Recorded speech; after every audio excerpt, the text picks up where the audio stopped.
Wakil Bupati Pidijaya Haji Said Mulyadi melakukan peninjauan pembangunan ruas jalan di Simpang Jangkabuya.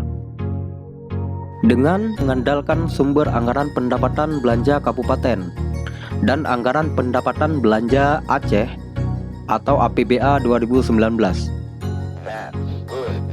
Wakil Bupati Pidijaya mengatakan beberapa ruas jalan yang dibangun menggunakan APBK Pidijaya 2019 antara lain Jalan Ulegle Jangkabuya dengan pagu anggaran senilai 1,8 miliar, Jalan Jurong Minje, Jurong Tengah, Jurong Ara senilai 900 juta, Jalan Kampung Cot Menasah Gerumbang 3 miliar.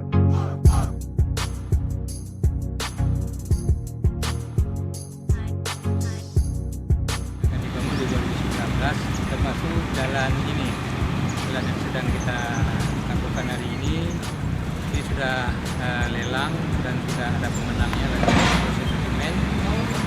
Karena ini mengingat suasana Lebaran, kita prioritaskan terlalu dulu biar ini tidak jadi persoalan di masyarakat, karena ini harus Jangkabuya Wegri dan harus segera kita perbaiki.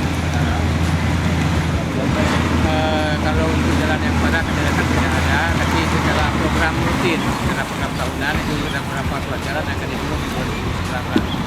Masuk dari anggaran APBA di Jalan Jangkabuya, jalan rel itu akan segera dilakukan pembangunannya di bulan depan, insyaallah sudah mulai.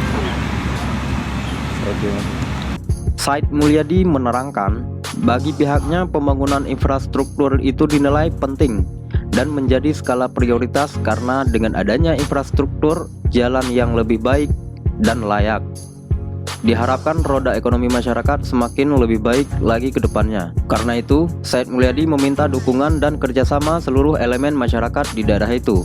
Sebab dengan adanya dukungan bersama, visi dan misi pembangunan Pidijaya ke arah yang lebih baik, maju dan bermartabat akan terwujud.